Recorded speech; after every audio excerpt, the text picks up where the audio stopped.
Hey, how you doing? All right, let's do it. Okay. Oops. Make it. Okay, dokie.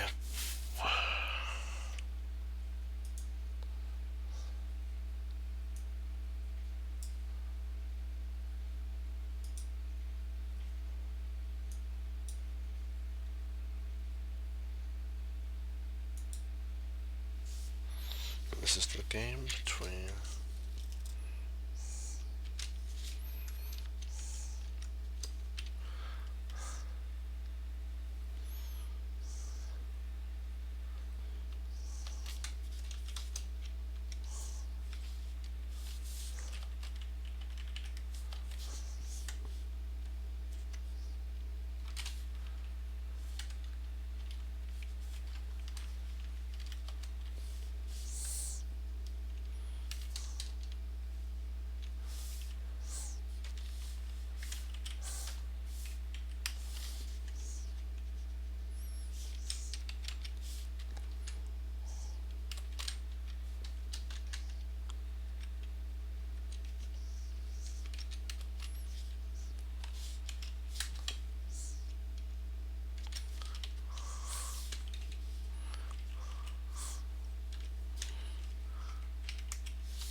Okay, the game went. I have to enlarge the board.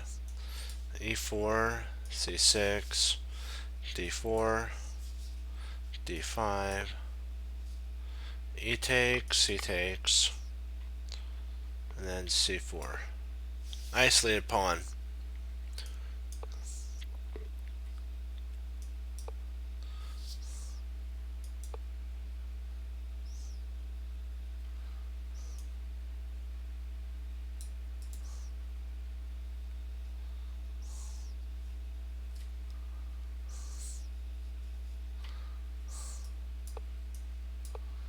D4 takes. Knight takes. Queen C2.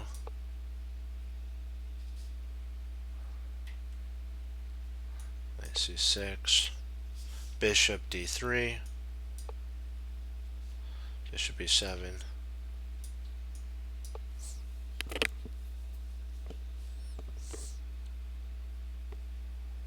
I wonder why they played.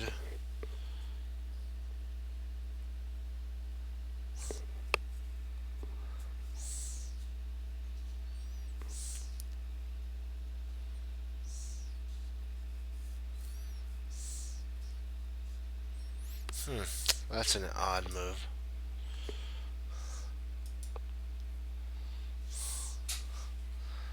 This probably, I think that's the idea to go after this pawn. Not bad. Just very interesting. H6. It would be interesting to see what happens here.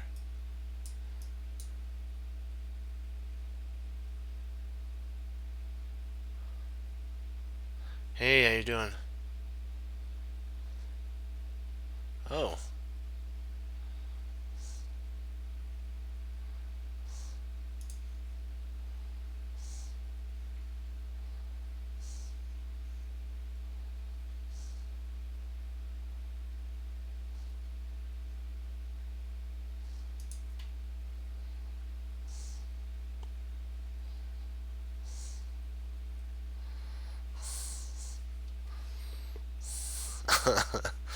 Yeah.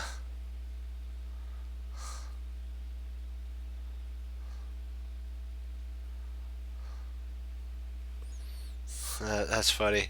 Yeah, I was looking at this was the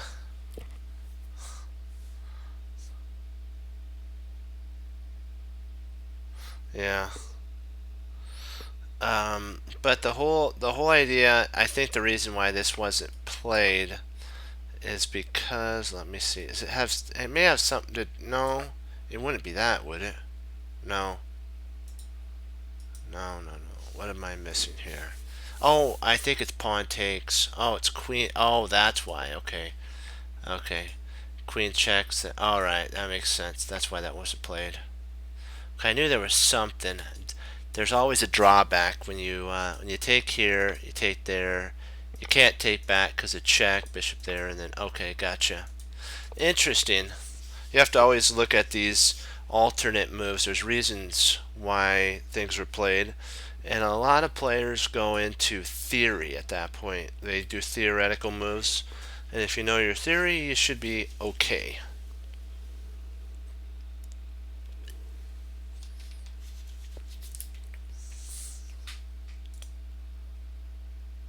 No, I actually looked to see. I was gonna actually see what the account, how long the account was open. I always do that to make sure if it's a real one. And when I saw 2 minutes, I knew it wasn't a real account. And sadly to say, somebody was misguided, and we didn't fall for it. So that was good. Rook d1.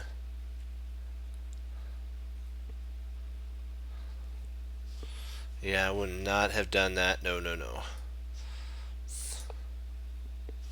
Oops, wrong one. Ah, drat. Has to attack here. That's the idea. The reason he played a h6 now is you get to see the reason for castling. Otherwise, it would be a check. But with every move though, there's always a drawback. Like what Josh Waiskins and Maurice Ashley and all the grandmasters say, there's always a drawback to a move. Like this pawn here will end up becoming probably a problem for black later on, because there's always sacrificial ideas based on it with like bishop. With this knight, we're not here. You could play bishop e3, queen d2, and then sacrifice on h6 and basically just tear the position open, and then you bring your knight into g5, and it's just not gonna be fun whatsoever for a chess player. No, no, no. So you always got to be careful, that keep in mind when you do push a pawn like this, that if it can't be taken advantage of, Jeremy Silman says it's not a weakness, but you just always got to be careful when you push pawn, because it can't ever go back, and it also surrenders a squares when they move up. So it's kind of one of those things. I try to keep my eyes out for not weakening certain positions. It's huge. Let me see. Knight C-E. There we go. Knight C-E7. Okay, and black notices, if you notice, black noticed that this potential, maybe they noticed that's a weakness. I may be just over thinking that black does. But I think they're more worried about their knight on d5 here, and that it can get taken and all that. And then I think the reason is if white were to take, then the knight could take, the bishop takes, the queen takes, and more pieces that come off the board, the isolated pawn becomes weaker. So let's see what happens. Move 14, queen e2. Interesting. So the queen's trying to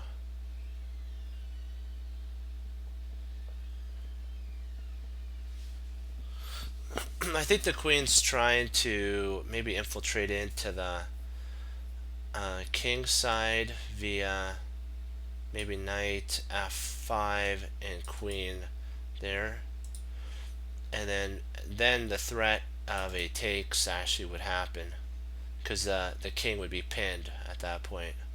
So you see what White's ideas are. Really good ideas if you think about it. Really, really good. They're taking advantage of the blocking of the queen on then when the knight's on d5, they're actually taking advantage of that. and they're shifting over trying for this idea. It's not a bad idea, but just you got to make sure it works and it doesn't fall apart on you. So b6, the bishop wants to come out and actually fianchetto, reconnect up the rooks, and then enter a middle game. 95. Oh, interesting. I didn't even look at the game, and I kind of got to see what white's idea was. Oh, knight g4. Interesting. Huh. That's different. That's different for sure. I was surely thinking that they were going to play that. They actually played this move. I understand why they're wanting to take the bishop and basically wreck the pawn structure. Because then knight could take here. If knight took, bishop took. Oops, I gotta have the right color. Knight took, then bishop takes, and then bishop takes. But still, that unleashes the queen to protect on f6. So I don't really understand. I guess maybe is it a piece sacrifice on h6 that they're wanting to do? Maybe that's it. But that could easily be sealed. That could easily be sealed up with a knight to g6 as well. I don't like knight g6. I think queen g4 would have been a better continuation.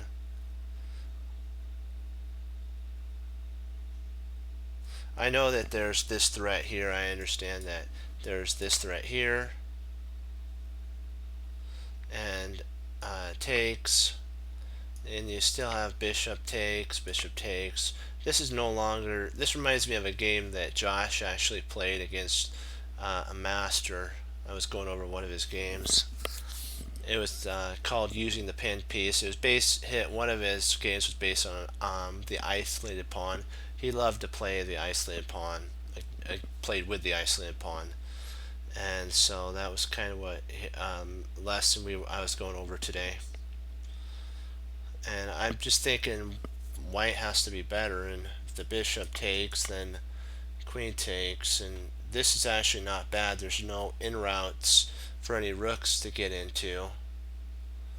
So I know there's more weaknesses for white, but remember we have a bishop and there's pawns on opposite colors, opposite sides, so a bishop should shine supreme at that point. This is an interesting move. I'm not really sure what the idea for white is on that. Knight f5. Interesting. Wow. That's crazy. Crazy. Wow, they're allowing the bishop to be taken. Oh, knight takes d. Okay. Knight takes. Hold on, wait a second.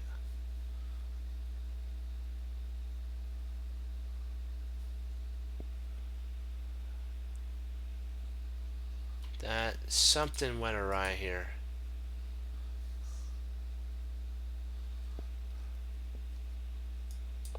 Knight f5.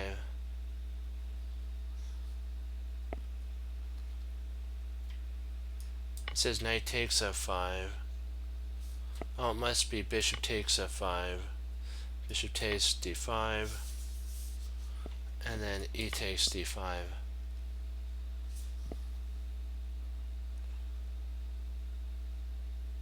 Yeah, I think they wrote down the move wrong. They put the wrong move order in. Sometimes that may have had a glitch. This is actually a mistake, and we're going to read why before we move any further. This is what he's saying here. One second. Black's clock is ticking away, and we call him a BG.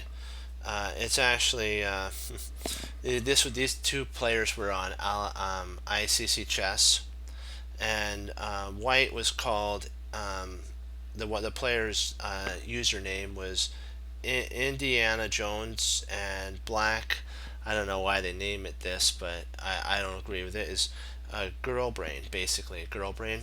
And so we'll just call her GB. So that's why I have GB down there. And so I could even do Indiana with IJ. That would probably be cool too. A little bit of abbreviation there. But okay, black took right away. So we'll just say GB took right away. And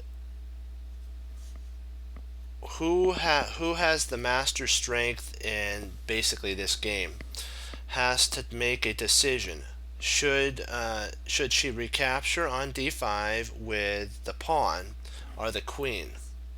She knew there was something fishy about e takes d5, but it wasn't queen takes d5 and knight takes f6. So she was wondering about that. GB was, and that's what they were wondering. Is she was like, what this kind of interesting? What's the deal? Even worse, her king would be opened up to the whole world. I can't allow that. Immediately, she shut down all basically chess principles and kind of went into reactive mode. I call it the reactive bone or nerve. When a chess player gets scared, they go into reactive mode. And then she chopped the pawn off on d5, and this kind of was one of the sad errors. I know, I don't know who that is. And perhaps part of the fear of opening up her king was calculated by her opponent strength. He was actually a grand master. So these were just their names. So these are actually top-notch players. So don't ever be fooled by a username, a user tag. Like sometimes they'll throw those odd names out, which are kind of questionable, in my opinion. Because I think men and women play chess perfectly. I've seen some really, really good in the U.S. Open games from Annie Wang and Jennifer Yu, some top-notch games. So don't don't ever think that about that. I think both people are good at playing chess. First and foremost, okay, is a very so this player who's white is Indiana Jones. That's his name, and GB is the other one. We haven't found out who that is, but it's probably a grandmaster or an FM or something like that as well. So is it very strong and very tough person. However, if you find yourself playing both the board and the rating, you're pretty much, he says, up a creek without a paddle, as I like to say. It's interesting to note that chess is very much rating orientated. I remember one tournament where I entered, he entered one of his students at the door, but just before it closed. And one of the arbiters said, "Are you Jeremy Silman?" And he said, "Yes, I'm Jeremy Silman." And he looked at his student to give their name, and sadly, the student actually says, why do you need my name?" This was bad. He was shocked when he said this. "Why do you need my name? My rating is really, really, really low." And so that was kind of sad when I read that in there, that the person who was Jeremy Silman's student was so sad to give their name out because of their rating, and they shouldn't worry about the rating. That's what my teacher told me. Chess is about improving as a chess player. Rating comes with improvement, and it doesn't care who you are or what background or anything you have. All it cares about is, have you been studying? Have you practiced? Like what we always say, have you done the Chess Cruncher Team Chess Cruncher motto? And that'll show on the board. It's not anything but that. Have you done your due diligence work? Though this was shocking, he said, I actually experienced the whole type of rating game. When he first started out, he had the same exact situation early in his career. When he was just a young kid, a child, he started out, surprisingly, Jeremy Silman, at in the book, he said 1,068. And he wanted to hang out with 1,400 level players, but they actually steered clear of him because of his rating, which is sad. I don't know why they do that. That shouldn't matter. It doesn't matter about a rating. Chess is all about using your mind, and the gift that the Lord Jesus has given us is our mind. So, and you know what? When you're first starting out, you're not gonna always be a 100%. But the more you practice and the more you learn, you're gonna get better. And I think, you know what? We should actually take that to heart. There was a chess player, Grandmaster Alekhine, who became a world champion, and he defeated Capablanca. He wasn't a natural talent like Capablanca was. He had to work probably twice or three times as hard as Capa to, get chess down. But it's all about how much you want to put into it. It doesn't matter about anything else but how much work you want to put in. Okay, not and then they wouldn't hang around him. When I had a few years later, he says, I recalled when I got to 1700 to 1800. He says he was terrified he had the rating fear of 21 plus 100, 2100 and above, or 2000 and above. He was afraid of, and he would just lose to him because he had the rating fear. But he made up his mind at one point in the tournament that he wasn't going to look at the person's rating, and he played as if the person was just, he played the board, not the person or the rating. And one of them, he judged the person's rating around 1600 to 18. That's what he thought, the player, because the quality of at a certain point you get an experience where you kind of get a feel for how certain levels play, and certain types of sequence move orders. I know it sounds weird, but you can eventually start telling a strength of a player if they've made it to the next level of, like, from A to, or from C, B, and A, and then expert, all those, and upward. They all have a certain play style, and he judged the player, not judged him, but his assessment. I'll say assessment. His assessment of his play was 16 to 1800. He basically trounced the player, or wiped out the player, as he said. And he went back and saw the rating of the opponent was 2182. And after that, he said he lost the fear of the rating of 2100 and above. He says, for some reason, after that game, it came to, I guess, home to roost to him that it wasn't about rating, it's all about the board. And that's kind of the Aikido principle of drawback chess, that you're not actually fighting the person. You're fighting the energy of the person. You're not going to block it, but you're going to direct that energy, which is that force. So if you know your opponent's tendency is to force things, you're going to allow them to force themselves into a corner, and then eventually you'll be able to either win a piece or potentially checkmate your opponent. And it's kind of one of those odd things that you have to learn. He says there was no doubt that confidence played a huge role in chess. That's what he says. Those who are paired with higher rated players and think, I'm doomed. We're going to get back into it.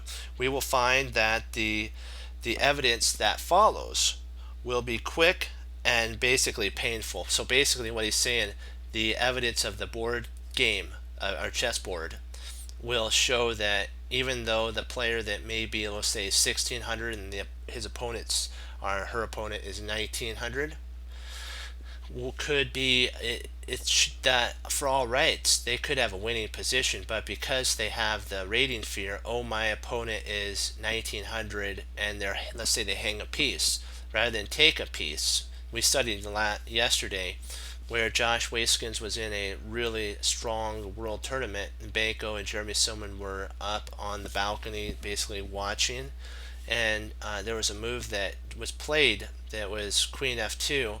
It actually hung a rook, but because it was so shocking that Josh Waiskins didn't see that rook takes h1, queen takes h1 actually would have won the game.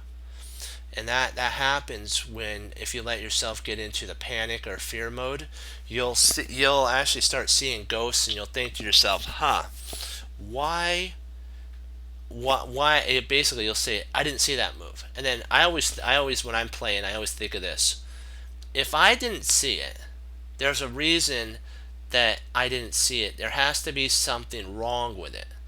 And first of all, before I go into panic mode or worry mode, I think about and I look at, what did that player that I'm facing, it doesn't matter who, what did they leave behind? And usually, with the grace of the Lord Jesus, I could spot their weaknesses and pull a couple good victories on that, just by the odd moves, because it's not principled. It's not technical to chess. It may be something, there's just something wrong with it, and you, like Maurice Ashley, Yazzer, and Josh Waiskins say, it's that spidey sense type of tingling you get when you know that there's something in the position. You need to take advantage of it. Okay, quite doomed. Okay.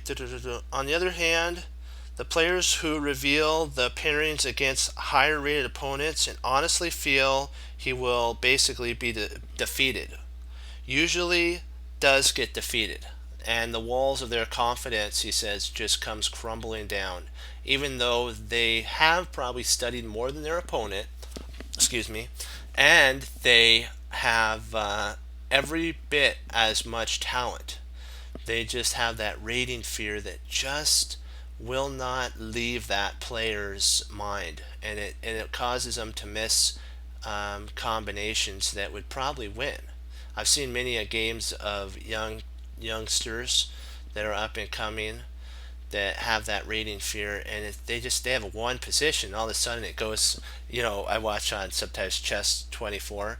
There's some tournament games from around the world, and it'll go from like black all the way to black to white, and you're like, what you had this move over here. It's like then you have to realize they're young, they have rating fears, their coach will talk to them and get them back on track. But we all start out with that rating fear, but don't let it paralyze you and stop you from playing good moves. Remember, anybody can be defeated. Any player can be defeated. Doesn't matter what rating they are. If they make a mistake and you play the best move, like what my teacher told me, you should have a win, or at least a draw. Okay, this is why the I can't is such a crippling experience with chess players who are fearful of rating. You give up power to basically your security, to your basically the inside. You basically give up. You self give up, and that's what he's trying to say here.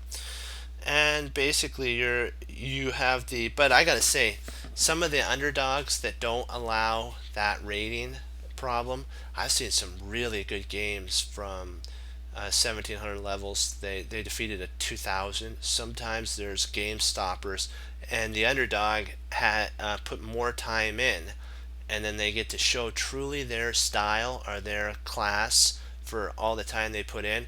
And some of those games are just masterpieces. So it's not about a rating. Some of these 1700 level players have the talent, but they just have to get over the rating fear bug. Okay, let's continue onward. Okay, GB hasn't been facing a chess titan. Perhaps she would try to prove or disprove basically the move that she just played here was pawn takes e5. There was a potential idea that she later talked to Jeremy about, was queen takes d5, and she was wondering if that was the best move. But Black wanted to play this since the queen would be beautiful on d5, and d4 will prove to be a permanent target. Remember, if there's any move you want to play, try hard to make it work. And so after that, knight takes f, and then g takes f was too risky, and in doing so she might have realized that black actually has an excellent game. If she thought this was too risky, but black in this scenario surprisingly has an excellent game. It's because this knight, if the queen, I know what you're thinking, the queen could come in here and just drop in with check. Yeah, but we have to always remember that I've been in a position where this has happened, and I've actually played a very similar move, queen takes d5. This is actually a crushing move for black. Surprisingly, if the pieces come off the board and let's say a knight comes off, a rook comes off, a bishop, and a rook, this is actually a 1 endgame. Surprisingly, it's crazy. And what you'd want to do is get this rook here, and then the queen would basically have to the queen would be pacified over here, and then this rook would have to slide over to d1, and slide over to d1, and then basically they would be pinned down, and then you have this sweet little move e5, and it's a 1 game at that point. It's that type of simplicity that you have to be okay with. I always remember what Bruce Lee says, that you have to, in some situations, be like water. Water flows, and it'll go around things rather than trying to punch its way through things, and that's kind of how you have to be. Okay. So there's a few other examples of, right back here, queen h5. There's this example here that he was talking about. Queen h5, not good, but it's the kind of thing that would scare an I cannot person or player into not entering this setup. Okay, that's okay. Okay, be blessed, and I'll see you tomorrow. Okay, and so king h7 defends h6 and prepares to make use of the open g file here. If bishop d2, there's bishop d2. This move here is a triple double question mark blunder. There's one other move. There's g3, and then there's another double question mark blunder, g4. So we're getting all these moves ready so we can go over them. And I know I talk a lot, but I gotta tell you, it's important. These are the things that my teacher would talk to me about. We would talk about the psychology of chess for hours. I shouldn't say hours, but long periods of time, and many sessions, so that I'd be ready for tournaments. Leaving black with a comfortable edge after rook g8, g3, then rook g6. Okay, now we're going to look at bishop e3. Knight takes e3, exclam, winning a piece. A piece if queen takes, then knight takes d5. So that actually wins a piece in that predicament. G3. Now we gotta look at G3. Knight e3.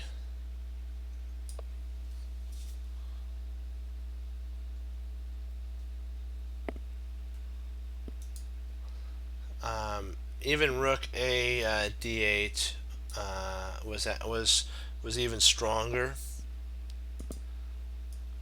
Queen takes d5, knight takes d5, with a dream endgame for black. Only play against d and a play against d4 and a super knight on d5. Wow, he's able to play against this and a super knight on d5. So g4 is a mistake here. Is white's big try to refute black's setup, but it's powerfully met in many different ways. One is rook g8. One is rook a d1.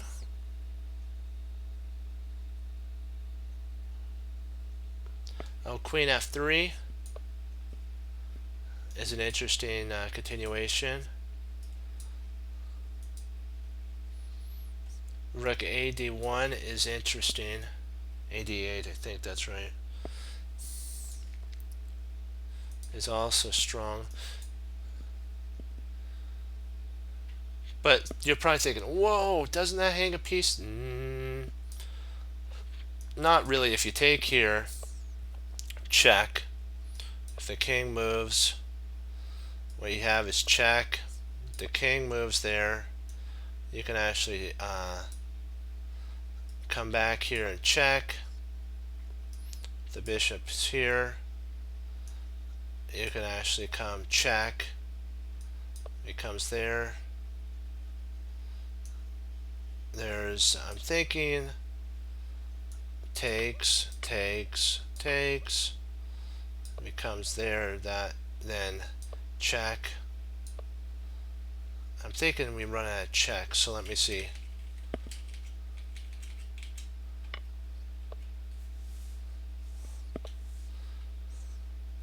I think I started off with the wrong check on that one. It's actually, I think this is the proper check.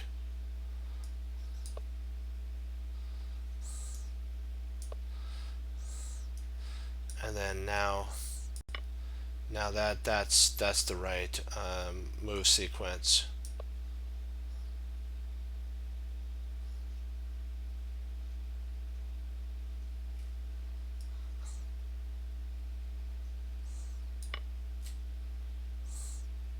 And you win just like that. And boy, that's not a fun experience. He's basically, if he tries blocking via that, you just pick up another piece, or you can check, potentially checkmate is actually better. That's checkmate. Yep. So g8, queen takes check, but white has already white is lost and is in trouble. So rook g7, queen h5, queen f3, and it's time for white to actually cash in their chips and go home, because there's no way to stop this. You can try doing something like that, but that's not going to turn out to be a wonderful idea in your position here, because the next idea is black has a discovery check, and then he's going to pick up the queen. So like if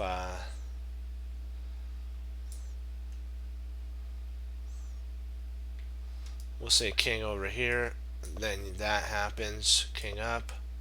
You can even first of all play check here. At that point the king moves, and if you want to, I'm thinking there's almost checkmate here.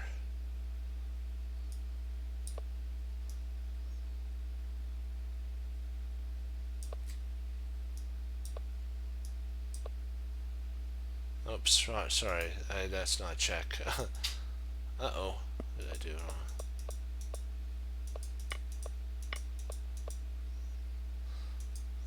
Uh-oh. Did I do? Oh, here? Okay.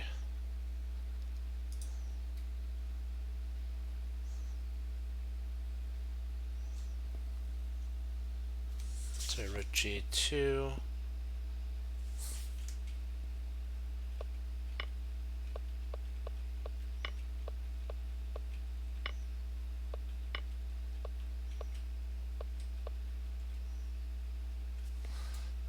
right there. Good.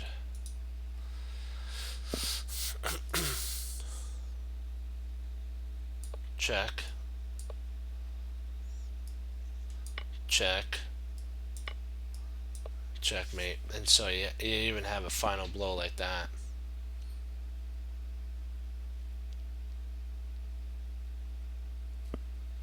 So it's just crazy. So as you see, black would have a lot of fun with queen takes d5. But she convinced herself that she couldn't do it, and thus the potential of fun turned into not fun. So this is going to turn out to be not so fun for BG.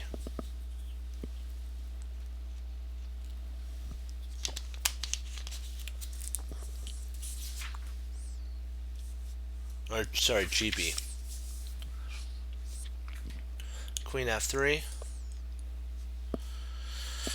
This forces the win of a pawn. After knight h,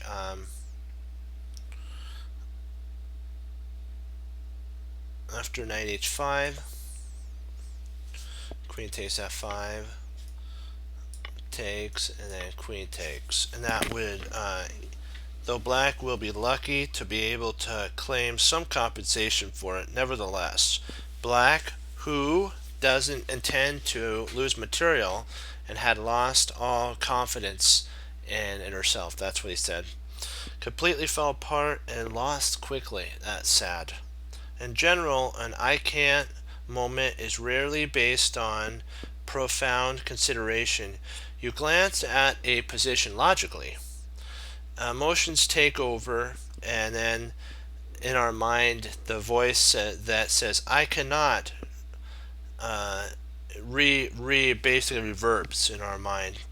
And you do something that has little to do with the need of the position. So basically, what you're doing is that voice that when you get scared, you go, I cannot do that, I can't do this.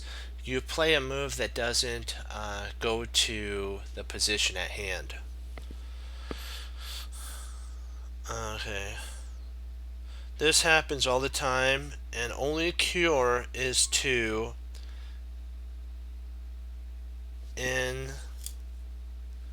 find a way to make the decision move work, the desired move work. Don't give up unless you're completely proven that it's bad. So don't give up unless you're completely proven that the game is bad, because you might actually have a really good game. Let's take a quick look to see how we're doing on time. Perfect. We have let me see, do we have enough time for one more? Yes, we do. Oh, perfecto. Excellent. Okay. Let's get these players' names put in. So you got to see the I cannot bug in action. We're going to see now some strong players. And we're going to see how they play, and he may give us some insight on the wisdom of what maybe they were thinking. Maybe he got to talk to him. We'll find out.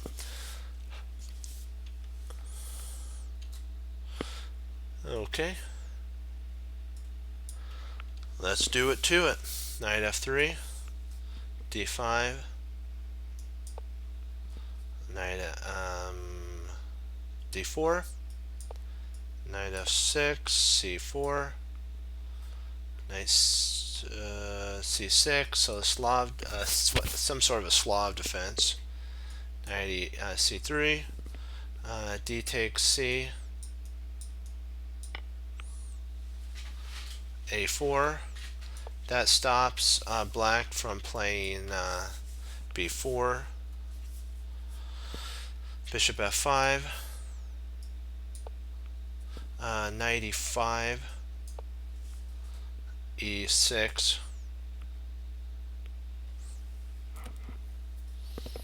f3. That's to kick the knight, the bishop. Bishop b4. Wait a second, hold on.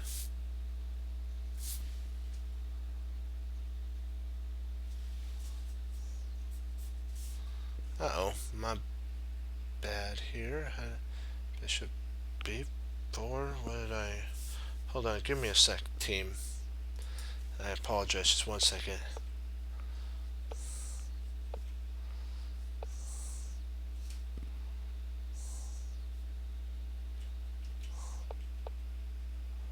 How did c5 get in there? That was a mouse slip. It's c6.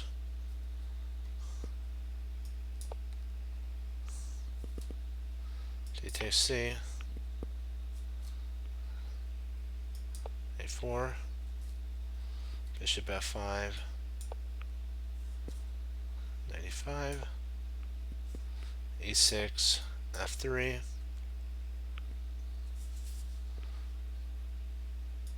Bishop b4. a4. Bishop takes e4. F takes e4. Knight takes e4. Bishop d2.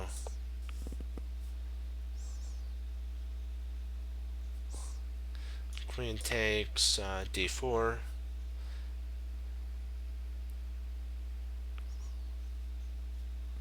Knight takes e4. Queen takes e4 check. Queen e2. Bishop takes d2. King takes d2. Queen d5. Wow. Excuse me. Oh. King c2.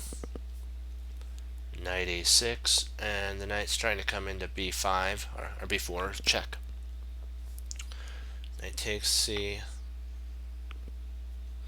Castles for black. e5. f6.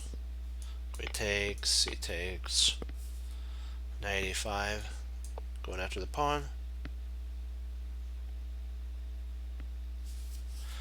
Rook f to c8. King d2.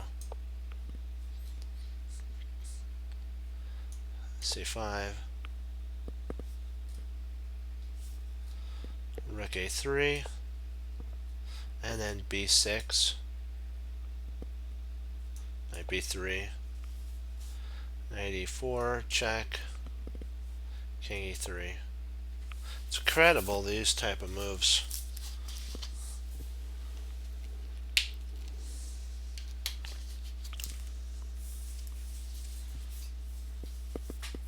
Things have gone well for black. In this extremely theoretical variation of the Slav, here black could have played f5, which is a playable line, which is actually dubious, but it's playable. And after bishop d3, his rooks weren't nearly as active as they could have been after the more natural and far stronger move than rook c2. Rook c2, during a lesson I asked, his name was Jeremy as well, who was a strong expert at this game, but who was strongly an expert at this game. Oh, sorry, strongly expert. Oh, sorry, I read that wrong. Who was strongly, he's strong at this time. So I'll just say that because I keep getting the words muddled. He didn't bring his rook to its 7th rank. He said, I intended to do that, but when I saw bishop d3, I realized that I couldn't play that. Actually, he could have played that. So I gave, and I played f5. I gave f5 a try. In black's mind, the mere sight of a developing move that simulated an attack on a rook caused him to instantly label the move he wanted to play as bad. So we can't do that. We can't allow just because rook could be attacked, that's bad. Instead of analyzing the position after rook c and then this move here, bishop d3, and trying to see what was going on, he dropped c2 like what Jeremy Silverman says, a hot potato. In fact, he tried f5 on the board, and so we could look at the game and continue. I placed the f pawn back on f6 and said, show me rook c2. That's what he says, bishop d, and then rook takes b, r, rook takes g2. Just isn't just very pleasant? Isn't it just very pleasant for you? That's what he's saying. He quickly agreed that it was far superior to the move played. Then I added, Jeremy, do you see what's happening here? I'm defending the move you want to play. Why didn't you defend it in the game? That's basically what he's saying. Why didn't you defend it in the game? To be fair to Mr. Stein, that's his name.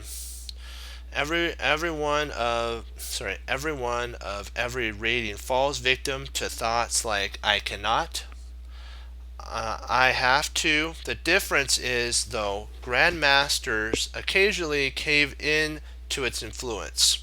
Amateurs are sorry, I shouldn't say amateurs. That's what was in the book, but I always say learned players, beginning players, who are starting out. Universally, basically are trapped by it. Train oneself to avoid it, at least to some degree, will make an enormous and instant impact on your results and on your general mindset. You'll find yourself pushing your own goals more and then sometimes laughing at the moves that are played on the board, the attempts to try to basically take you off the path. You'll kind of inside think, this isn't gonna, I'm not afraid of it. Basically how we say, I'm not concerned about this. I know this move isn't good. And you kind of say that to yourself, and that fear goes away. Our next example shows a world champion falling victim to this basically problem as well. So let's pull up another board, and then then we have a wrap up that we're going to be doing. Okay, let me get a drink of water tea really quick, and I'll be right back. Just gonna drink. Alrighty, righty-roo, let's do this. Okay, let's set up an analysis board. Okay, clear the board. Okay.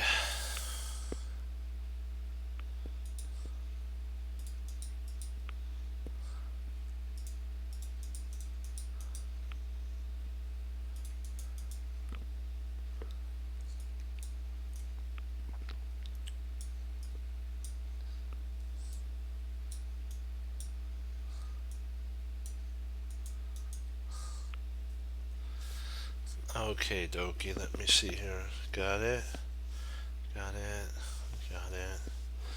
Okay. Perfect. And it's black to move. This is a game between Emmanuel Lasker and E. Menu.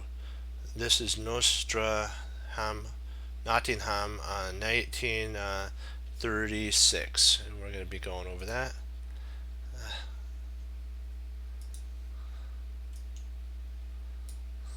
So I have to put in their names. Just be patient with me for just a second.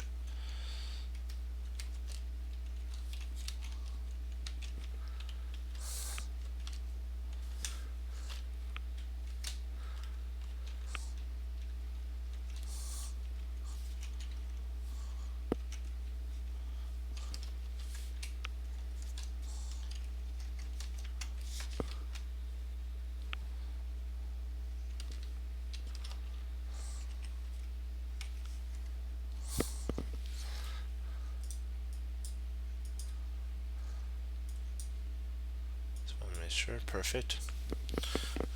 Black has a small but permanent edge thanks to his superior pawn structure and total control over the d5 square. Black, whose knight is under attack, should obviously play knight to b6, followed by knight to d5, when white would have to defend for a long time in order to earn a draw. Instead, something strange occurred. Hey, how you doing?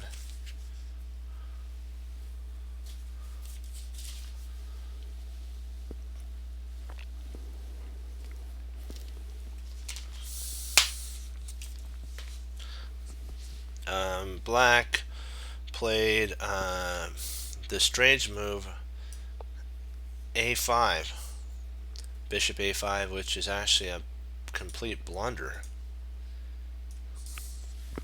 Very odd. Black is saying you have to move your knight. This is what it says. You have to move your knight or take on c4, allow a trade, of course.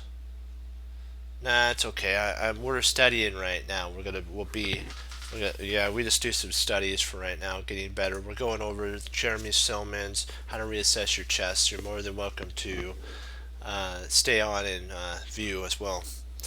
Okay, so basically what this move is a mistake. And what White's trying to, or Black's trying to do is say, you're going to have to take my knight, or I'm going to take your knight with my bishop. So, or what you're going to have to do is move your knight, and then I'll move my knight. My bishop will be better placed, because then I could play knight to b6 to d5. But that's misleading. It's not actually the best move. The best move that we found out was actually knight there into knight here forever. I can't say forever, for a while. White will be just defending and holding on for a long time. But with a5, very odd.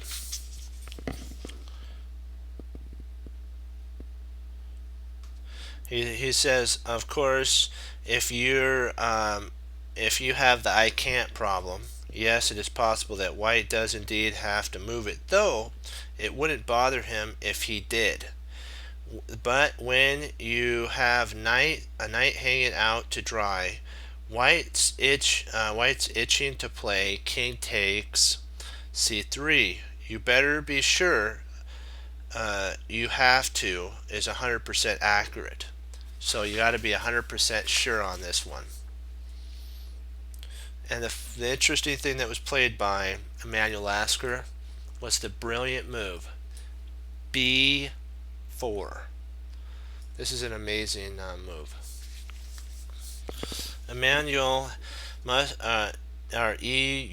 must have experienced that I'm going to get basically sick feeling after this appeared on the board, and really came crashing down that his position is almost lost here. He probably had a headache too. That's basically what Jeremy Silman said. Both Black's pieces are now attacked, so white has to capture on b4.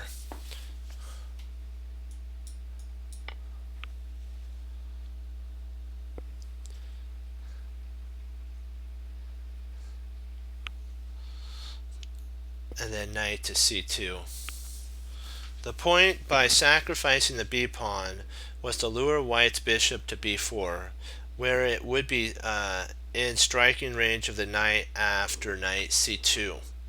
Black loses a piece and eventually lost the game. In general, I can't, or he has to, or I have to, appears due to the lack of basically concentration, due to a lack of concentration. 1, bad mental habits. 2, allowing emotions to override logic. 3, and then 4, not being strong enough to prove whether or not I cannot or he has to is actually correct.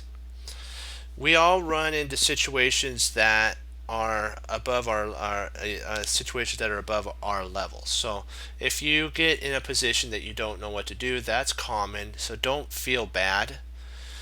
Just don't get into the I can't or I have to or that type or they have to mentality. Don't do that. So, and there's no shame in that. Such moments can act as a wonderful learning tool, like what we just talked about. A lack of concentration can occur due to some outside influence. For example, you were told that you're basically you're going to like maybe the show or something or whatever, or you have an appointment, whatever it is, or you have a or you're having, he says, a bad hair day. uh, we cannot prevent negative basically things from entering into our minds, it from smacking us down from time to time, but we can work on improving our concentration, quieting quieting an overly emotional mind, and most definitely fixing the mental habit that can lead to many losses. If we want to defend, we can't, then you simply must use, sorry, if you want to defeat the I can't, then you simply must make use of it. I do. That my term is it doesn't affect me. I know how I can handle this. Whatever term you have to say to snap you out of the I can't thing, whatever you have, and whatever it has to be to get that out, and doesn't don't allow you to slip into that mode, you'll you'll be able to then see what Emmanuel Asker saw with b4, bishop takes b4, and knight c2, and it's game, set, and match at that point. In fact, challenge every questionable comments, or every quiet comment. You say I can't, your opponent saying you have to, etc. That comes your way. To succeed in this, you have to go over your games from the last several months and look for moments where things went sour. A computer will help you find these tactical moments, while a teacher will help you with the positional meltdowns. And in both cases, you'll find that the larger percentage of your slips were caused by some form of mental surrender. The only way to fix this problem is to introduce to its exception where what you're experiencing. You have to find out. You have to figure out what caused that. And for instance, if your game is kind of like personal to you, then you have to use kind of like to get out of that mindset. I can't, and or get out of the I can't mindset. Say it doesn't bother me or whatever you have to say to snap out of that. Okay, some both mental surrender is to introduce to it, which is where we're doing what we're doing here, to find an instant fix of it in your games, thus personalizing it, and then use the it doesn't affect me tool to train you to stop and challenge every negative thought that your brain or your opponent tosses your way. So you have to find out what if they're tossing negative emotions, you gotta say to yourself, I could do this, and this doesn't affect me. So we're gonna go over a summary, and then we're gonna call it, and we'll pick up our next chapter tomorrow. Whenever you see an enemy threat, your first thought should be, it doesn't bother me. Even strong, no, even having the other doesn't bother me, and you find the right thinking process in the right direction. So if you have to say it doesn't bother me a couple times, or get up and whatever, walk around, get some water, whatever, and just kind of say that for a little bit. Or sometimes if you have to say, if you say a prayer, that also helps too. And then you get your mind refocused down, and then you sit back down and play. But don't just play on reactive chess. In general, a good player never accepts that an enemy's threat will work unless he or she proves it to themselves. In fact, this first impression, when we were seeing a threat like Queen C8, I think this is the game that they're talking about. Hold on, let me see. Maybe it's this one. Hold on. Nope, hold on, let me get to it. I think it's this one here. Yep, this is it. We'll go back. Nope, wrong one. My bad, sorry about that. I think it's, hold on, let me get to that point.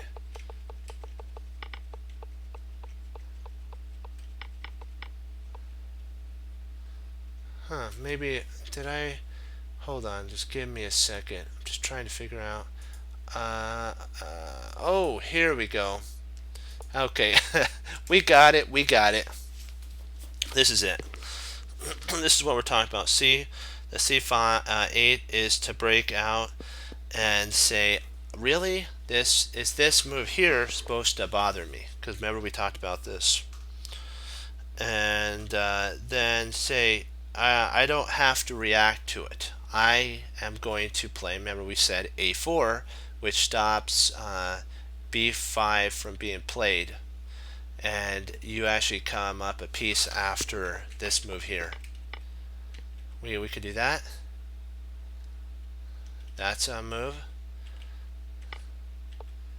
Or if we play, if what's played is pawn takes and queen takes, then you have knight h2, and if the queen checks, there's no more check actually, and then queen f3 is playable.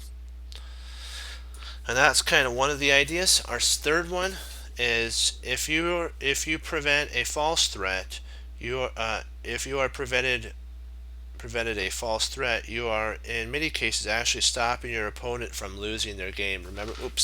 Remember that when we talked about you're stopping your opponent from actually losing in this one. Think about the games that are hard enough to win without you turning the games and helping your opponent, stop your opponent from losing. Never believe anything your opponent tells you on the board. He or she is not your friend, or they're not your friend. That this didn't believe it until it's been proven. Don't believe what's the threat on the board unless you can prove it by a tactical means or a theoretical means or whatever means it is. If it's just altogether fake, then don't even recognize it. If it doesn't ruin your position, go all in. And okay, train mental state. You are going to have to force yourself to enter the state of using like what we said. It doesn't bother us, and we're not going to worry about it because it's just a fake threat until it becomes subconscious in your mind. You're the only player who can play the position, so you're the only person at that board. You don't have to believe in what your opponent is doing. You have to prove. You should have them prove it on the board. Sometimes if the move is fake and very not a real threat, make your opponent prove it. Like in this game, by proving it, they lost a bishop for 2 pawns and basically the game to come. If there's a move you really want to play, stick by it and see if that move will still work in the face of supposed enemy threats. If there's a move you really want to play, stick by it and see if that move will work. Oh, okay, we already did that one, sorry. Train yourself to treat enemy threats with "it doesn't bother me" kind of mental state. But don't be foolish. Always analyze the ramifications of allowing the threat of being ignored or preventing it. Uh, every move is like gold. Remember, he said that every move is like gold, and gold is very valuable a commodity. So you want to treat every move with great treasure like that. So you got to think, is this move going to help me get more wealthier, which is more positional, better on the board? Or am I giving in and not getting more for my gold? Okay. Always challenge everything until you have to the best of your ability proven or disproven the view on the board. By doing so, you will build a correct mental emotional habit and also learn a lot by forcing yourself to peer deeper into the situation as you can. This is the last one, and then we're saying to do. I like summing up and learning from these. If your opponent plays a move that you never imagined, instead of allowing yourself to be confused, seek instantly clarity by asking, how can I take advantage of this? The logic is clear. If you don't anticipate this response, then it must be bad, thus deserve to be taken advantage of. This is much healthier mindset than seeing an unexpected move and thinking, I missed it. I can't. I must be doomed. And that's the last part. The next section that we're going to be going into is the art of. It's called. This is funny. The next chapter is called Macho Chess. I know. That's what was that. It's actually the chess. The art of kind of. I think it's more. It's yeah, just much. Basically, that's the head chapter. We'll read this next time when we get on, so that I don't ruin it for you. Okay, dokie. All right. I wanted to thank you all for logging on, participating, bearing with me while I read that. I know sometimes reading is longer, but it's so worth it, my friends, to listen to this and go over it and then apply it to your mindset. And if you notice, Jeremy Silman sometimes keeps looping the idea of you're the one at the board. You're the one who has to put down those I cannot or I have to thoughts. And through the Lord Jesus, we are more than conquerors through him that loved us. And that's why I always say you need to receive him as Lord and Savior of your life. And because we have to decide one day what are we going to do with the Lord Jesus. And we have to implement when we study the Bruce Lee mentality of taking what you know, applying it, and being willing to do something with it. And then we take it to the next level of our understanding with the Team Chess Cruncher mentality of hanging up your coats, hanging up your hat, sitting down and studying when most won't. Team Chess Cruncher does. And that makes all the difference. And as Wesley so says, serve the Lord Jesus. As I say, God bless. And I'll see you next time on Chess Cruncher TV. Have a blessed morning, afternoon, and evening. Lord willing, I'll be back on tomorrow, and we'll keep pushing forward. Hannibal Smith said, even inside of a random position, there's always a plan. And when you find it, you can say, I love it when a plan comes together, and you overcome that fear. Okay, 2 thumbs up, hoorah, be blessed, go Team Chess Cruncher, hoorah. And I will see you tomorrow, and we will go over our next chapter in the section, our next section in the chapter. So I hope to see you then. Bye-bye, team.